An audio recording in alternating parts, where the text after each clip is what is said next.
just more about the Fulford blog related to economic policies, and it really just feels to us as if the economic system of the world is kind of being restructured, reworked, and it's not certain at this point what all of it is going to look like.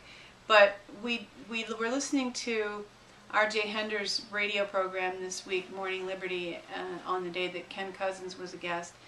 And Ken Cousins actually stated that there is a new financial system in place. Right. This week, I recommend people listening to it, and we'll give a link to the archive of Ken discussing the fact that there is a new financial system in place, and he gave some specific examples of some certain things that appear on the screen, and it's a value-based economy, not a fiat-based economy, and there has been this restructuring going on across the world. So far, America hasn't been impacted by that, but it will be soon, and we've been hearing things about a report of the impending dollar devaluation. So we're kind of holding our breath and hoping that we're ready, because it's going to be a wild ride as this stuff kicks in.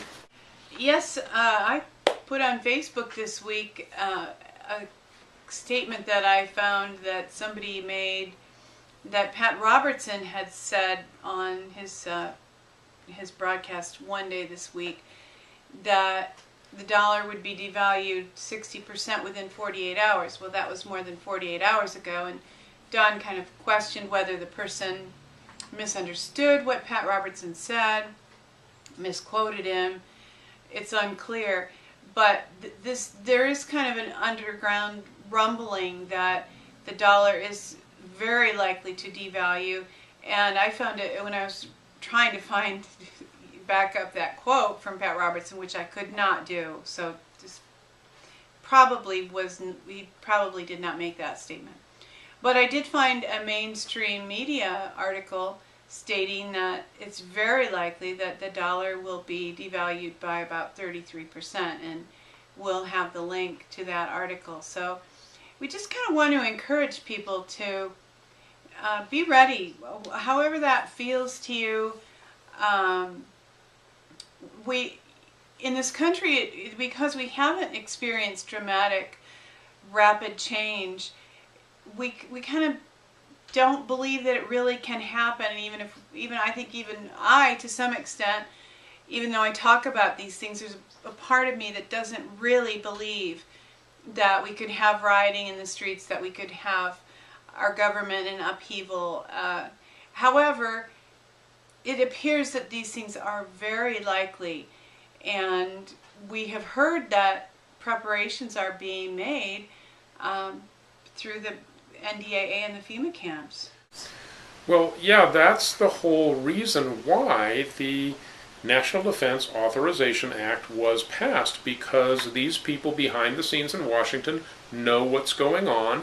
They know that the rug is going to be pulled out from under American society. There may have been some plans that we heard about, possible scenarios for Obama to come out looking like a shining superstar and for this great salvation thing to be saved. But everything we're hearing from the global powers that are doing their best to outmaneuver and back the Anglo-American banking system into a corner, everything we hear from that camp says they are failing. They won't be able to put the pieces back together again. They won't be able to pull the rabbit out of the hat. So that's why the NDAA was put through, because the elites know that throughout history, when people have severe economic restrictions, they are angry. They blame their leaders. They need to get physical and take it out on somebody, and people get desperate, do whatever they can to get food, and that means just a general atmosphere of lawlessness, which will cause the police, people to beg the police and the military to come in and restore order, and then we have a state of martial law, and with the NDAA, then they can do this arrest illegal, constitutionally illegal, but that's what's being set up. So it's not that far off, and we're hearing that a massive economic changes could be in store very, very soon. It might be like a white squall in the ocean, where it just comes out of nowhere, and it's this dramatic change. And right now we're in the calm before the storm, something like that. Now, it could all blow over. It could all turn around peacefully, or could come in more slowly. Right now, it's the good information we're getting is it's not looking like that. It's going to be rough. Well, there are very many factors, so we're not predicting anything. But one statement that Benjamin Fulford had made at one time a couple weeks ago was that each person on Earth was going to be given, I think it was 10,000 yen out of the treasuries of the gold that has been held by some of the Asians. And now I'm wondering that at one time that translated to about $125,000. Maybe if it happens after the devaluation of the dollar, everybody will get $250,000. But I have no idea how that might be implemented and how they might prevent inflation from just running rampant and having that money not even make a difference. I don't know what their plan is, but perhaps something like that could transpire that would allow for a bridge. Yeah, well, we have two groups of people. This is a power struggle. One group of people wants to lift mankind up and help the downtrodden, do the redevelopment where it was promised and never happened, like Africa after World War II, etc. That's what they want to have happen. The other half wants to do this order out of chaos thing, where we bring in this incredible crisis, and then we take you to a new level of enslavement. And I believe, and it's pretty clear, that in order for Americans to receive the benefits of the first scenario and be able to have mankind be lifted up, we're going to have to become a lot smarter, and we're going to have to kick out the cabal that has been leading America into a police state, foreign wars that do nothing for America, and that are the monopoly people that tie up our technology, etc., etc. It's choice, and it's not going to happen. The $125,000 or whatever it is from the good guys in the other parts of the world, I don't think if that's going to drop in Americans' lap without Americans, a good portion of us anyway, showing some initiative and getting some movement going to replace the structure that we have in place. And I'm not calling for riots in the street or anything like that, but just some serious grassroots desire to return to constitutional liberty. And of course the Ron Paul campaign is an excellent example of that. It's moving fast, but it needs to pick up steam.